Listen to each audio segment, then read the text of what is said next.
Think about what Sophie Cunningham actually means to Caitlin Clark on and off the court.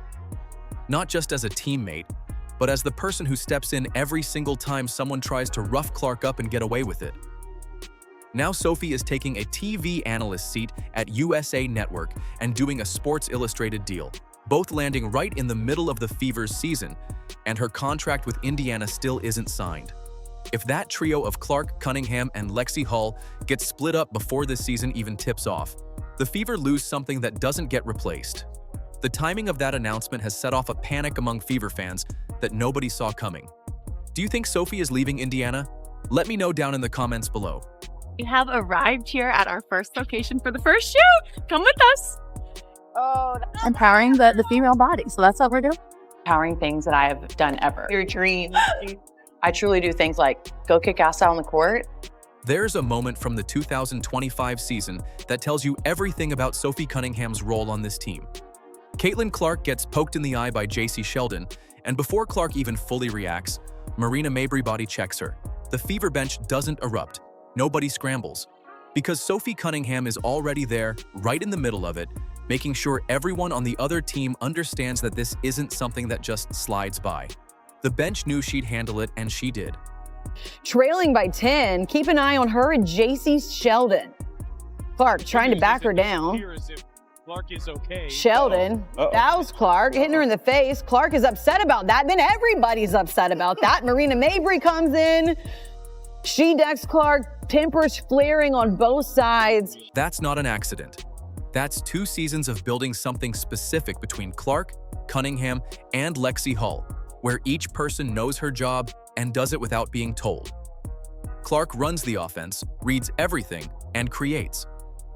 Hull works the perimeter quietly, communicates on rotations, and guards her assignment without drama. Cunningham holds the whole thing together by being the person nobody on the opposing team wants to deal with. Take one piece out and the other two don't automatically fill the gap. They just play with a hole in the system.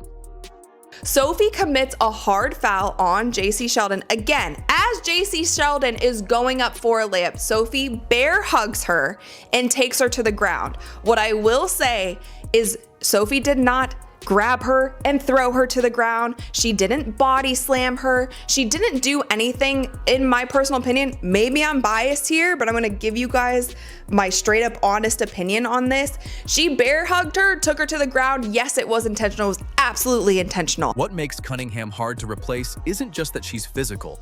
Lots of players play physical defense and pick up 5 fouls by the 3rd quarter.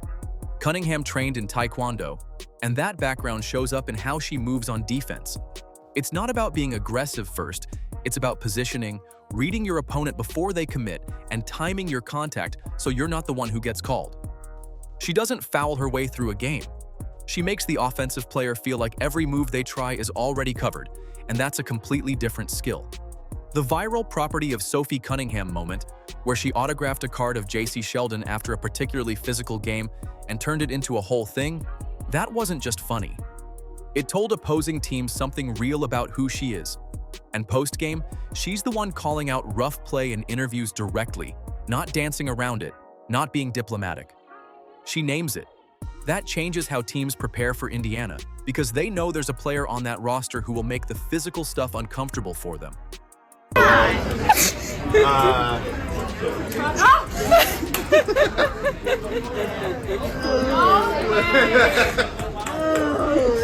She is the problem.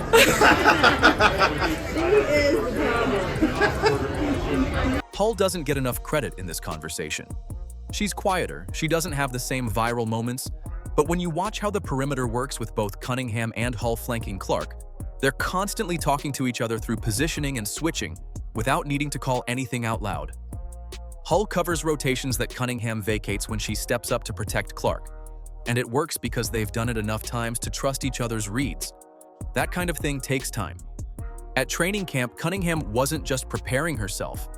She was loud about the defensive identity the team needed to carry into the season, setting a standard for younger players before a single regular season minute tipped off. That's not a captain title, that's actual leadership, where your behavior in practice shapes how everyone around you competes. Sophie Cunningham has been Caitlin Clark's biggest cheerleader and defend her. And it literally like pisses me off when people are like, she's not the face of the league. Who would be? What? When people try to argue that she's not the face of our league, or if our league would be where we're at without her, you're dumb as Yeah. You're literally dumb as The sad truth about this video we just watched is she is the first WNBA player I have seen to openly say this out loud, publicly, and not be ashamed in declaring. So fans started asking a reasonable question during the offseason. If this unit is this locked in, why hasn't the Fever front office moved faster to keep Cunningham? She's not a fringe roster piece. She's the reason Clark can play the way she plays, with freedom, with confidence, knowing the people around her won't let anything go unanswered. Clark has talked openly about how much she trusts her teammates, and Cunningham built that trust by showing up for it on the court over and over. Remove Cunningham and Clark still plays well, because she's Caitlin Clark. But the contract silence heading into 2026 started feeling less like routine business and more like an open question. And then Sophie went and made 2 very public announcements that turned the volume up considerably. This should be good. Come on, Soph, don't sit up.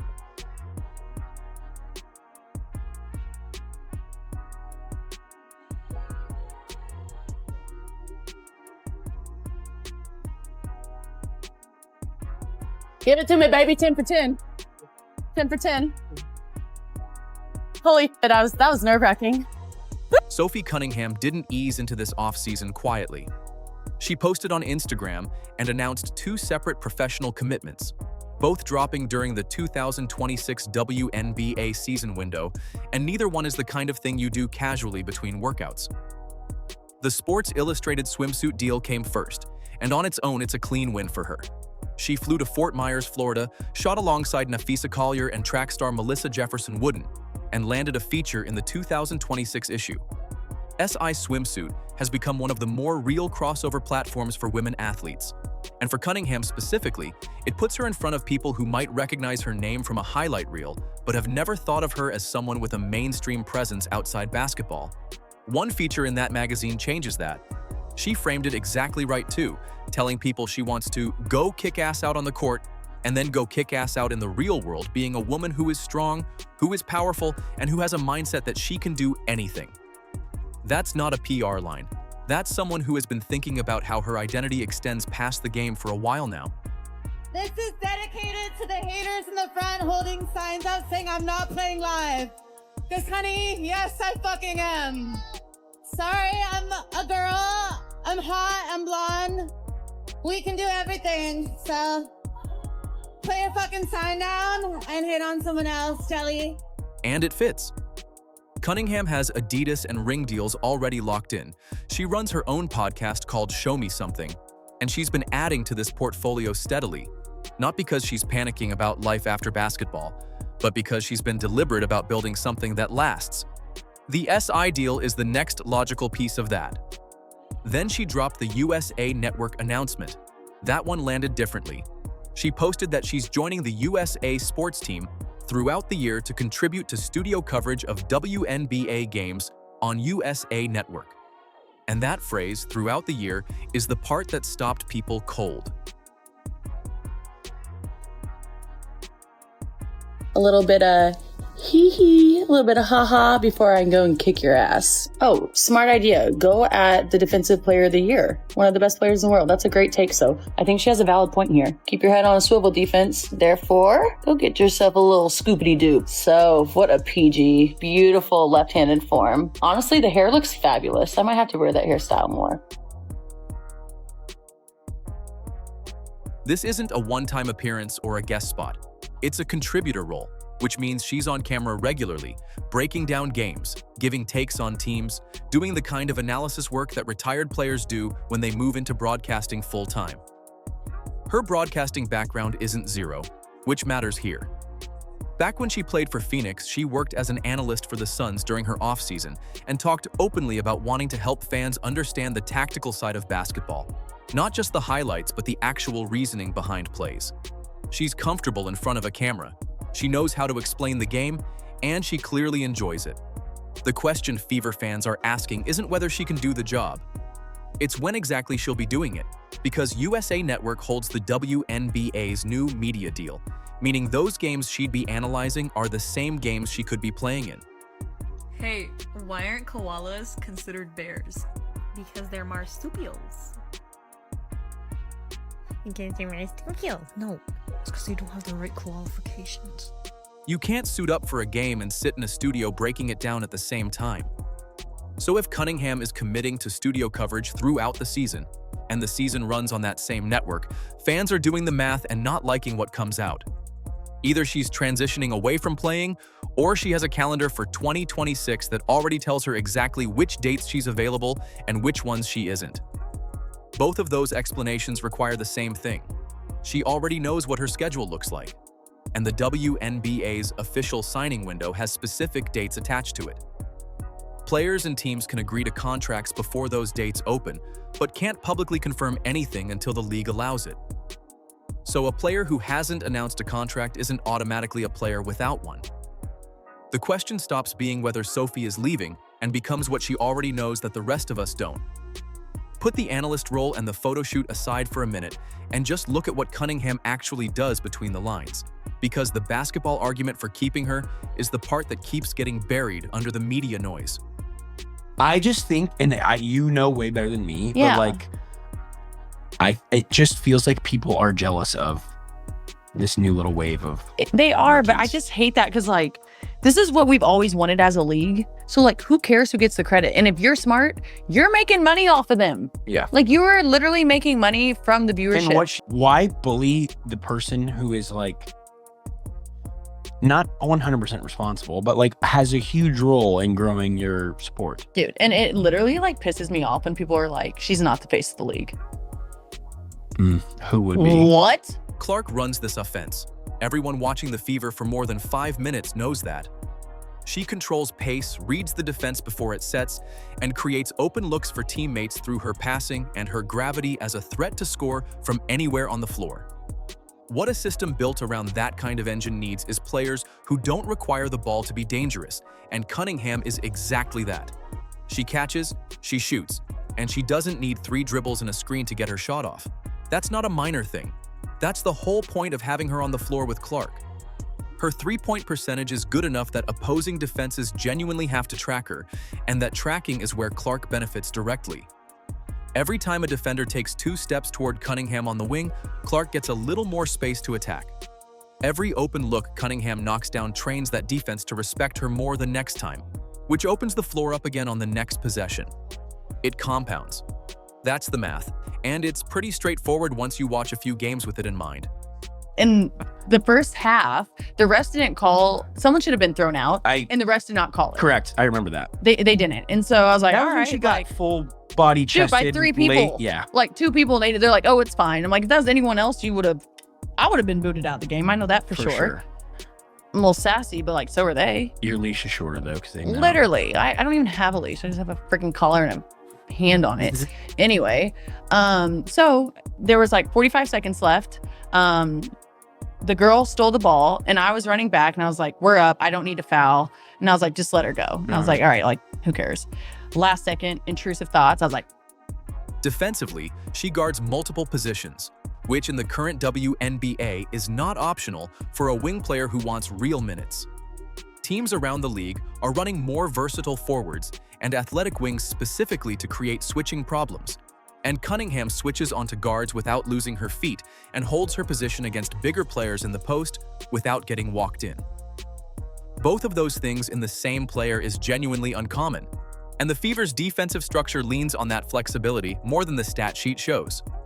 Then there's the locker room piece, and this one doesn't live in any box score.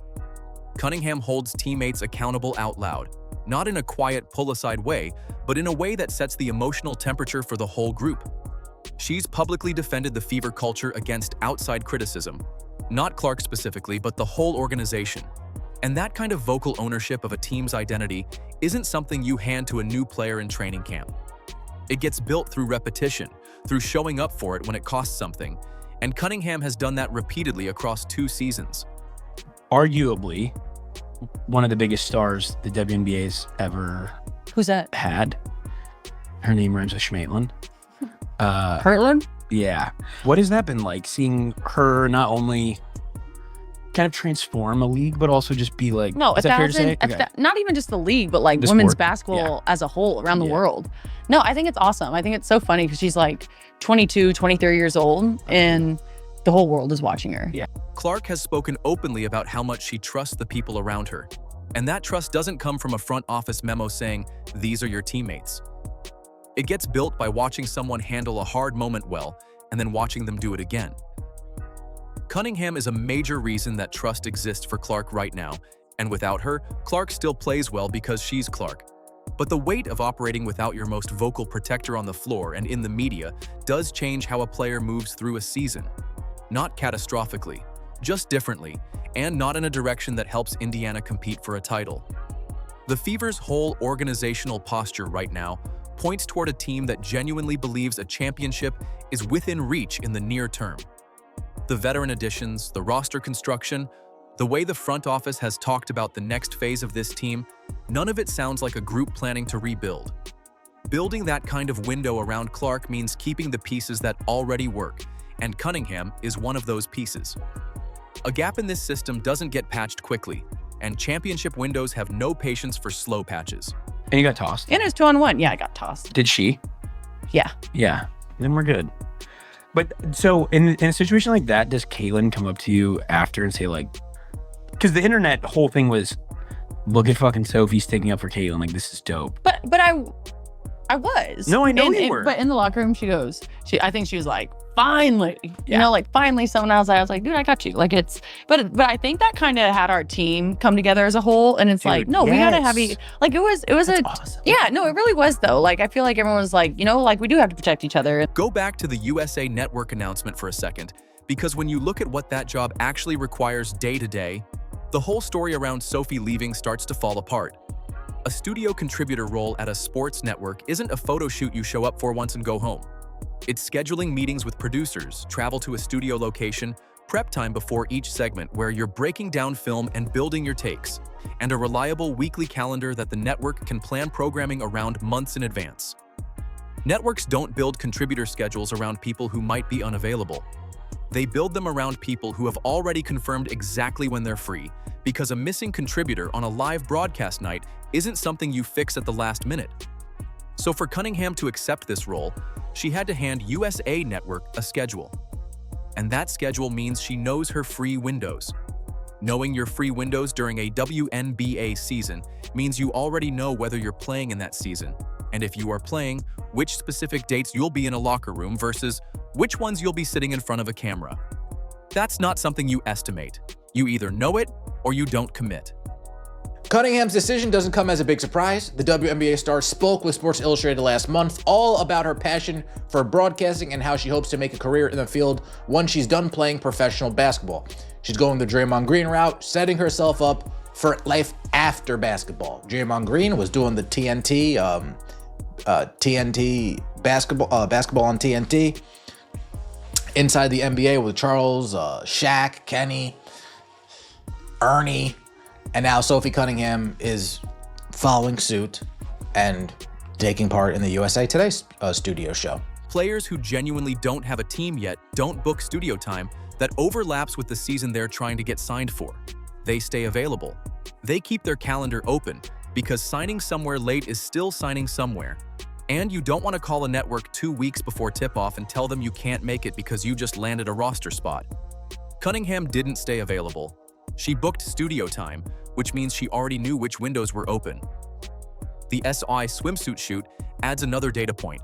That production requires travel, coordination between athletes and photographers and the magazine's scheduling team, and a confirmed timeline planned well before anyone shows up on location. Cunningham committed to that timeline too.